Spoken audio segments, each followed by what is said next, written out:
Karena kematian Yesus, banyak murid-murid yang begitu radikal, imannya menjadi goyah. Mereka satu demi satu mulai meninggalkan Yesus. Beberapa di antara mereka bahkan kembali ke tempat asal mereka. Mereka kembali ke cara hidup yang lama. Mereka kembali kepada kehidupan yang lama. Tetapi kebangkitan Yesus Kristus akhirnya memulihkan iman mereka.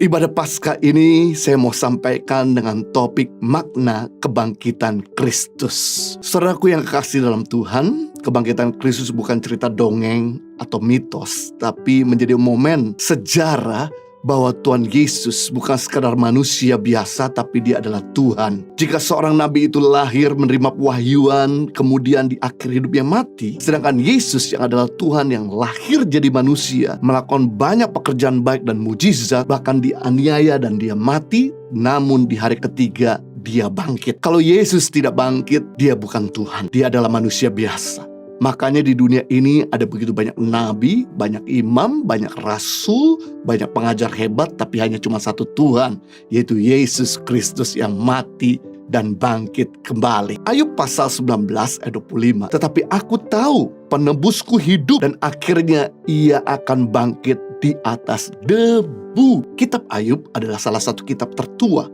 yang ditulis di dalam Alkitab. Kitab ini ditulis ribuan tahun sebelum Yesus datang ke dunia. Ayub berkata bahwa penebus kita adalah penebus yang hidup. Akhirnya ia akan bangkit di atas debu atau kubur atau bumi. Wow, betapa dahsyatnya. Semua orang suka dengan namanya bangkit, naik, upgrade. Kita nggak suka dengan namanya downgrade, turun atau kematian.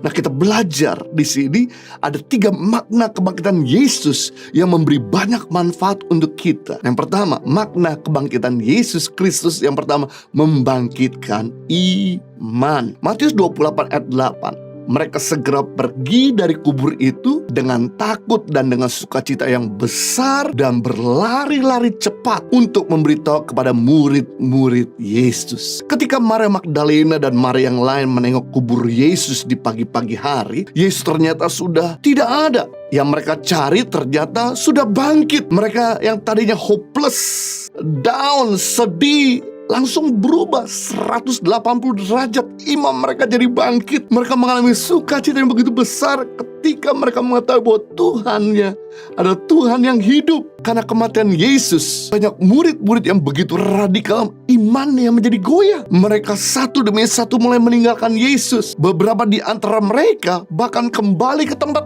asal mereka. Mereka kembali ke cara hidup yang lama. Mereka kembali kepada kehidupan yang lama. Tetapi kebangkitan Yesus Kristus akhirnya memulihkan iman mereka. Yang tadi iman mereka mulai goyah, kini bangkit kembali. Mereka kembali mengikuti Kristus.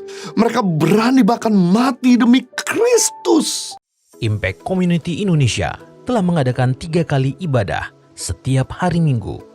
Pukul 9 waktu Indonesia Barat, pukul 11 waktu Indonesia Barat, dan pukul 13 waktu Indonesia Barat. Di MOI, Mall of Indonesia Kelapa Gading, lantai P3.